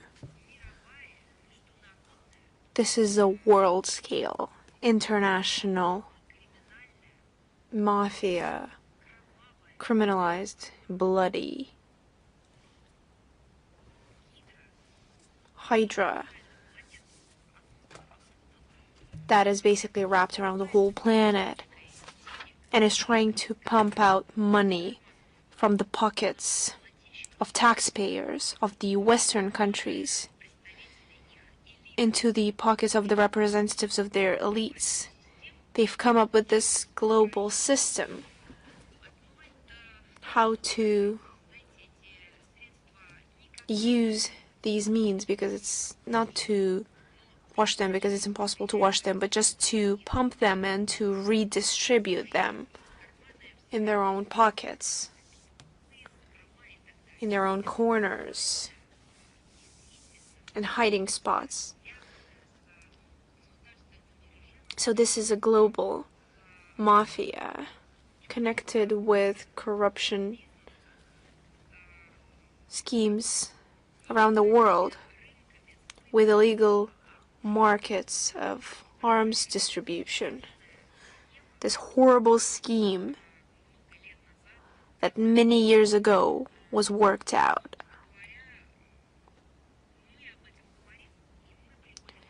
And we speak about it, we provide facts, we analyze, and we draw conclusions from that over at least 10 years. The situation that you describe as corruption was present in the state of Ukraine in the 90s. You could speak about the corruption, about the chaotic nature of what is taking place. Right now it's a conglomerate. It's a horrifying international unity, dirtied by blood, and it's shedding blood all around when trying to pump the Western means back into the West, but in a new way. And during the pandemic, we have said a lot about the trenches that were coming through the European Union, European Commission, and other institutions. They were providing millions and dozens of millions in order to assist the democracy in Ukraine, our economy in Ukraine.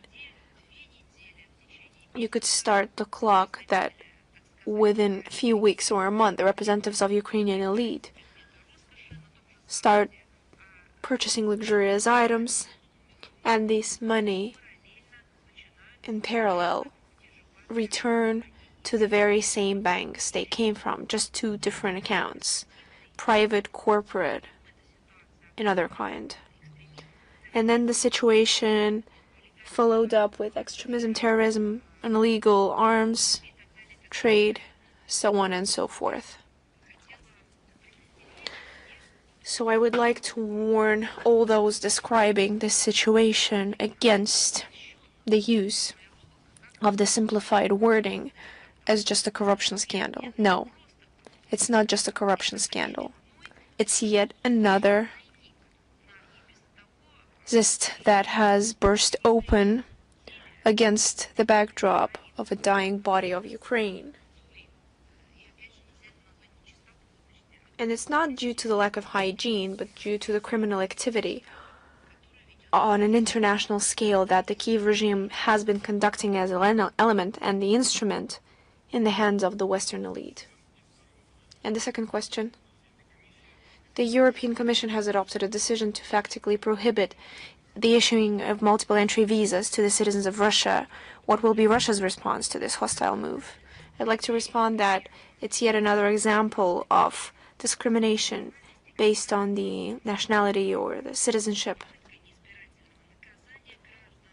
The effort to indiscriminately punish Russians, and if they follow through with it, I cannot rule out that current neoliberal leadership of Europe will ask the EU to prevent entry to the EU all those who are staying true to traditional moral spirit and spiritual values. They will come up with any kind of excuse. I believe we're headed that way. We're already seeing how with the direct support of the EU Brussels, different kinds of discriminatory schemes are being worked out in Ukraine, where they've already targeted the Ukrainian Orthodox Church along with Russian culture, as well as the use of Russian language. And even 10 years ago, this seemed impossible, but currently this is rampant in Ukraine. It's quite telling that it's not just in Ukraine, but in many European countries. Yet another economic damage from the decision taken by the European Union will fall on the European trade and tourism.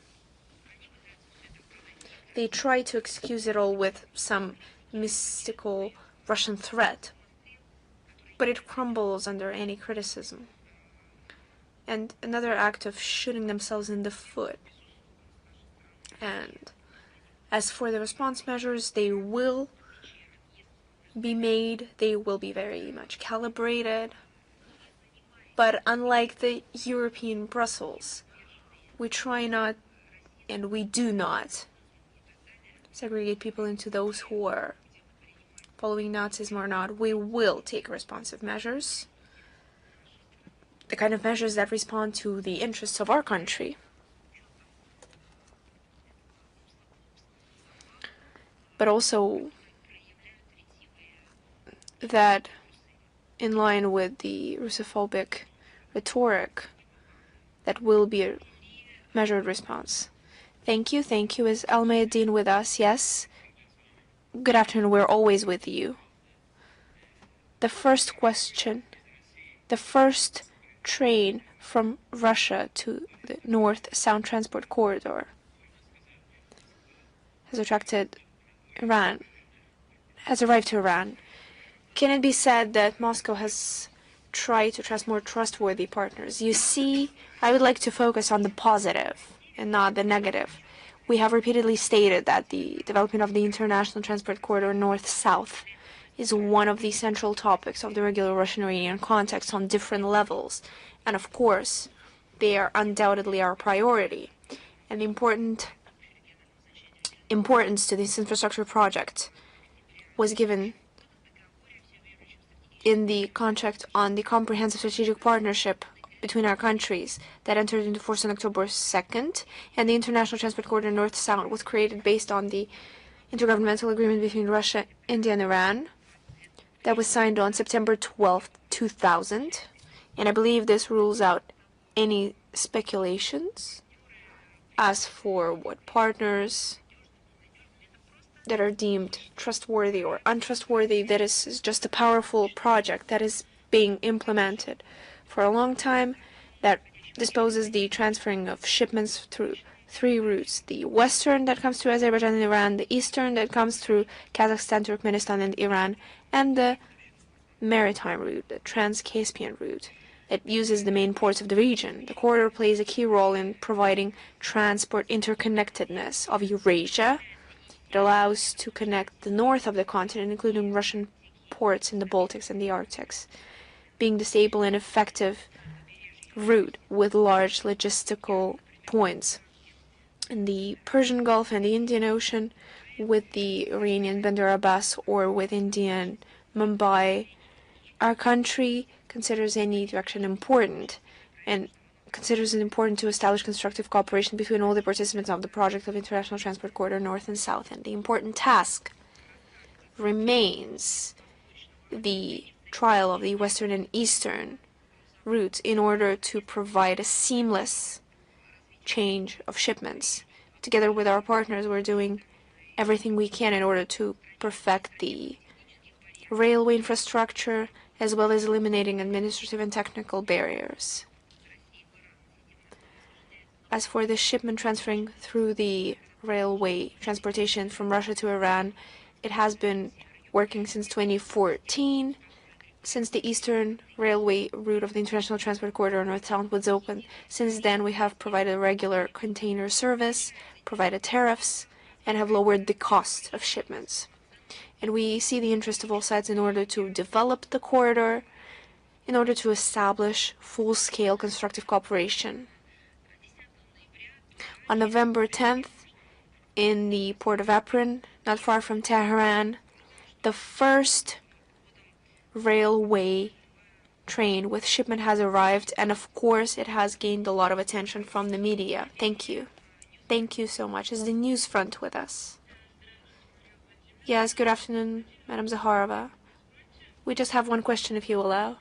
The head of the operative commanding of the Bundeswehr, General Lieutenant Alexander Zolfrang, has stated that Berlin is ready for a war with Russia and can help transfer 800,000 officers of NATO to the Russian border. What is Russia's assessment of this statement? What kind of consequences is Germany facing in the event of this happening? You see, it's the same person who stated that Russia at any point could attack NATO. Do you remember? Could tomorrow launch a strike against the territory of alliance. And according to his words, by 2029, we will be ready for a full-fledged attack. He said and stated so much. You see, such statements from the NATO representatives are heard on a daily basis. It appears that it is all part of plain campaign on psychological preparedness of their nations in order to wreak havoc, to wreak fear, just to excuse their mistakes, their crimes, and of course to describe why such catastrophic events in the economy are, and of course to wash themselves of any kind of responsibility. And if this crazy idea to attack our country is harboring in their heads, then they should have no remaining doubts that we will respond using any kinds of possibilities that we have. And this has been repeatedly stated by the Russian leadership. And I believe that we're tired of repeating it, but we will continue to say it again and again, that we are harboring no plans whatsoever of attacking NATO. At the same time, any measures to ensure security against the alliance enlarging their contingents near our borders are already being taken right now. To put it shortly, we're ready for any turn of events. At the same time, we're always operating on the logic of peace, friendship, and mutual cooperation. Thank you. Thank you. Is Anadolu with us? Good afternoon, Madam Zakharova. We only have one question. Leader of the transitional period of Syria on November 10th visited the United States. Could you comment this visit where certain significant results were achieved? I'm not sure this issue requires any further specific comment on our side. We operate that these assessments have been given through the official representatives and agencies and the representatives of these contacts.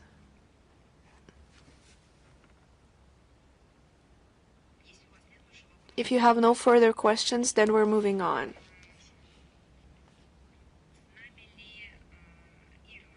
Is Irna with us?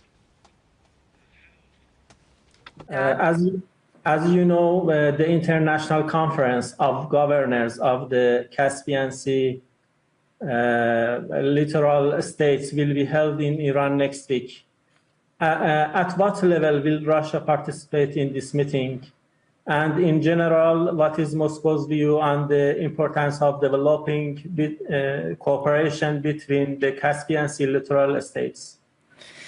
Да, действительно, с 18 Yes, it is true. On November 18th to 19th, Russia will host for the first time the meeting of the Caspian states and its governors, and the initiator of its meeting was the Iranian side, and Russia's side regions, the Republic of Dagestan, Kalmykia, and Astrakhan region, plan on participating in this event at the highest level.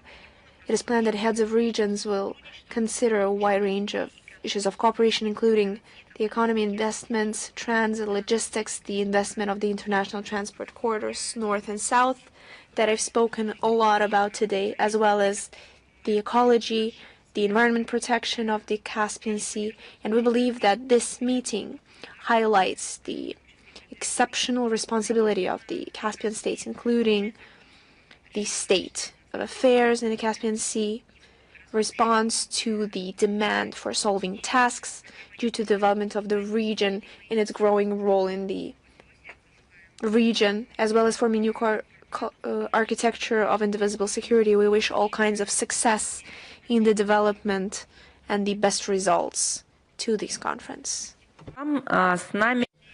Thank you so much. Is Dunya News Pakistan with us? I'm Shahid Guman, correspondent, Dunya News, Pakistan. Thank you for taking my question. I have two questions today. My first question is, I previously inquired about the draft readmission agreement between Russia and Pakistan. At the time, you mentioned that the draft was under discussion and that Russia is prepared to consider easing entry procedure for Pakistani citizens following the signing of an intergovernmental readmission agreement. My follow-up question is, have there been any recent developments regarding this agreement? And until it is finalized, is Moscow considering easing visa procedure for Pakistani citizens? Ну, я могу сказать еще раз, что I can reiterate that the intergovernmental agreement on the readmission is a necessary requirement in order to change the admission process for the entry into Russia, and we consider the negotiations with Pakistan on the draft version of this document. I will circle back in order to tell you if there are any more details, but the work continues. Current Pakistan-Afghanistan border tension and recent clashes, does Russia intend to play any mediating or diplomatic role to promote peace and stability in the region?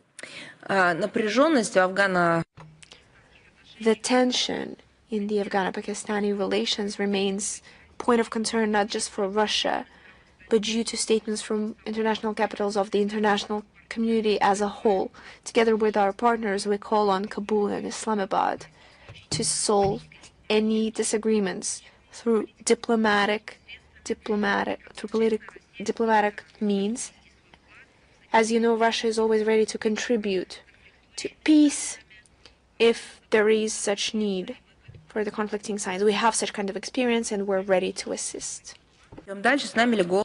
Thank you so much. Is the Voice of Fatherland with us? Good afternoon, Madam Zakharova. The Voice of Fatherland is with you. In Ireland, in the presidential elections, Catherine Connolly won the election, who is openly standing against the militarization of Europe and denounces the role of NATO in escalating the situation with Russia. Ireland traditionally stood aside from the anti-Russian line of Brussels, and the new president could strengthen that course. What do you think? Could her victory be a symbol of an important turn in the relations between Ireland and Russia? It is true that we have taken note of the victory in the presidential elections of Ireland.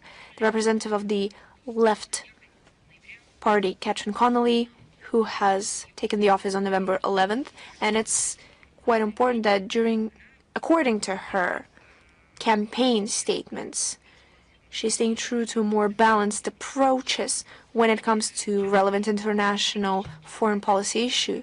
And she's quite critical on the Western policy in the Russian area, and she stands for the neutrality of her country. Those were her campaign statements. Of course, we will see how it continues. Let me just remind you that Ireland is a parliamentary republic, and the key decisions on foreign and defense policy of the country are taken by the government headed by the Prime Minister. Current Prime Minister Michael Martin and his team clearly claim that they are committed to the Brussels common EU anti-Russian line, including when it comes to Ukraine. They can constantly stand against or stand for sanctions against our country and bringing Russia to justice and so on.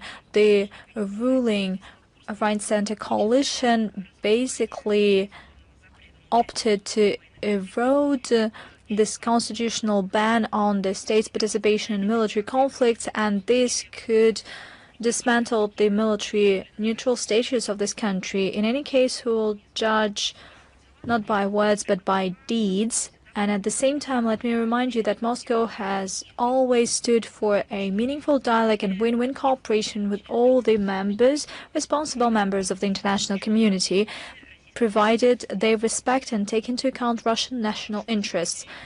Thank you. I have the second question. In his recent statement, German President Frank-Walter Steinmeier claimed unprecedented threats against Germany. He put the blame on Russia partially, including Russia allegedly supports far-right forces. He said, never in our history has democracy and freedom faced such an attack. What do we have to do with that? I'm sorry for interrupting you, but that is just absurd. Recently, Macron remembered these bugs, but he said that, Russia spreads fakes on bugs in France. But I'm sorry, but this follows the same line. Well, it's just a funny matter for us, and we can only laugh about that.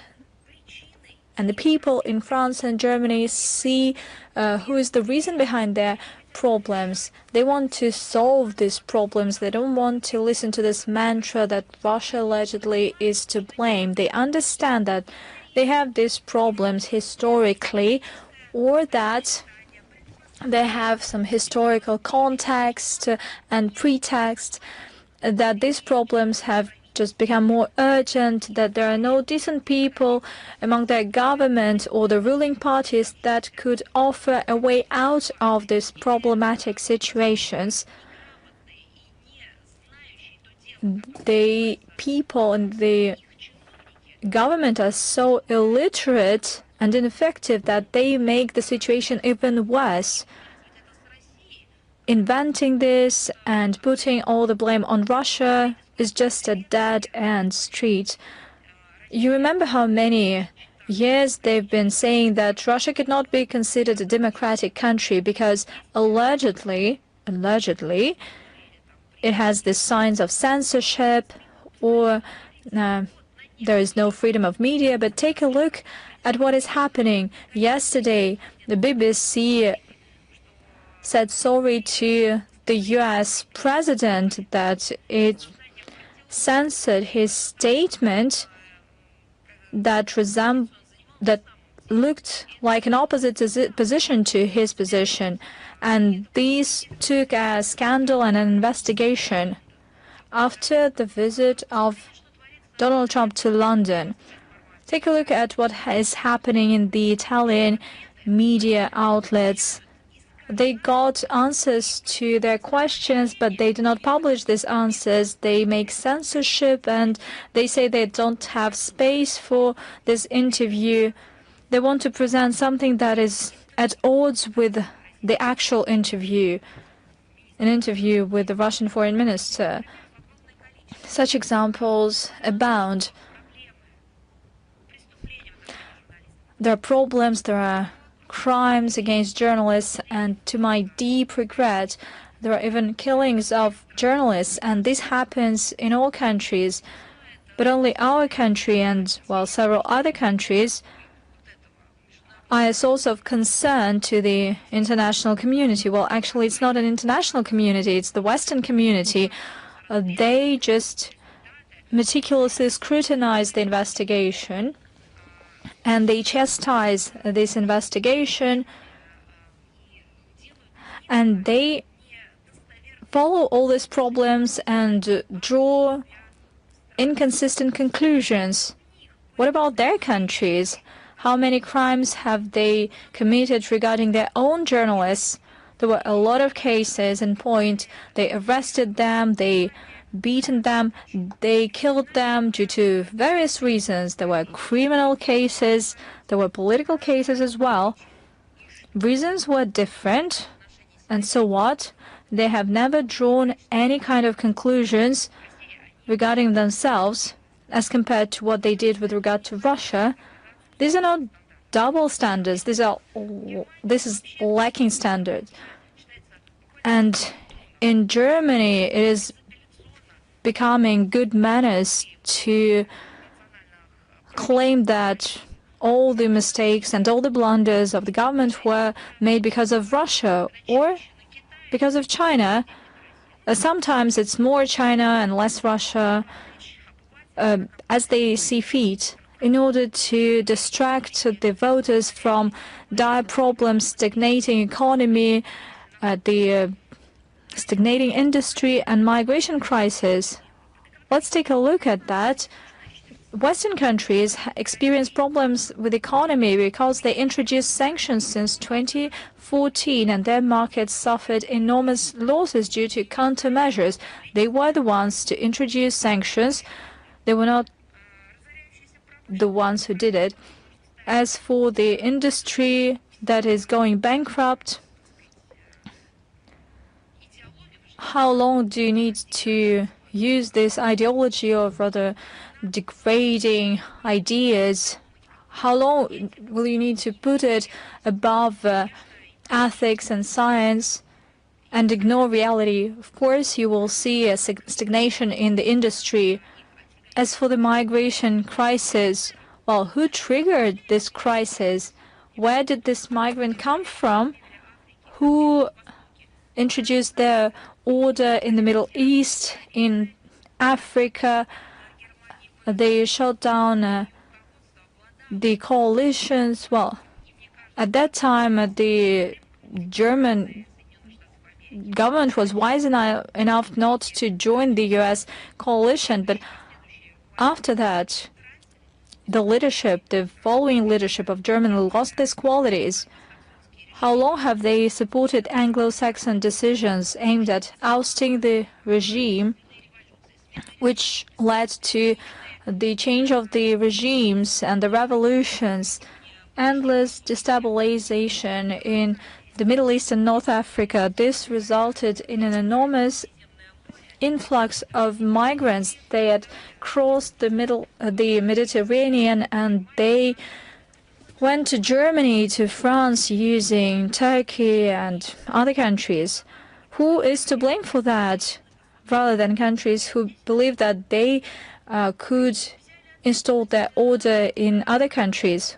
What is Russia having to do with that? They had a coup in Ukraine, and Germany played one of the main roles here. Hence the collapse of the statehood in Ukraine, hence the flow of migrants or refugees, IDPs, you name it. They were the ones who instigated this situation. They were the ones who brought up such leaders as Klitschko using German money. They sent their ambassadors and representatives on Maidan. They provided the intel. Suffice it to remember the conversation between the Bundeswehr officers regarding the Crimean Bridge. It was made public 18 months ago or a year ago. We will provide the link. Growing crime rates. Once again, I do not know how they call it, liberalization of anti-drug legislation, legalization of drugs everywhere, inventing stories that drugs are not bad. Actually, that is something that is progressive. What does it lead to? It doesn't reduce crime. It makes crime skyrocket. They have decriminalized a lot of drug cases. A year ago, 18 months ago, we talked about the efforts by Germany to decriminalize drugs. Xenophobia, what does Russia have to do with that? It's not about turning the traditional values into new ethics. We're talking about neglect for traditional religions and a failed migration policy that is not based on anything, as well as the criminal policy to shape the life of modern states. This led to xenophobia when people start hating each other simply because their rulers didn't create decent conditions for their life, but they created even indecent conditions for their life. And the cherry on top of that is the media censorship, which is thriving in such countries as Germany. Virtually on a manual basis, the government has been controlling the media space, and they use the relevant models, funding, sponsorship, support, and so on. They have this idea, there's a dream of a rematch, and the German authorities try to put into oblivion the historical reconciliation between the peoples of Russia and Germany. They want to inflict a strategic defeat upon us, and they want to inflict an economic damage to our country. At the same time, they forget that the prosperity of Russia, its economic growth,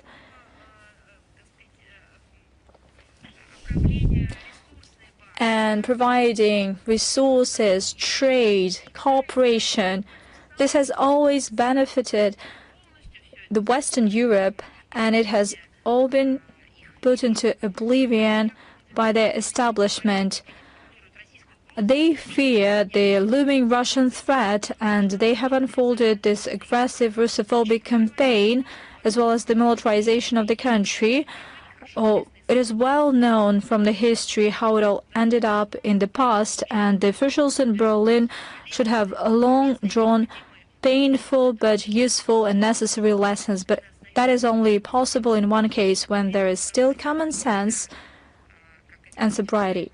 But when we see, in case of the current leadership and previous leadership, when that is lacking, or when they have lost this common sense, then they will keep on repeating these mistakes, obviously. Moving on.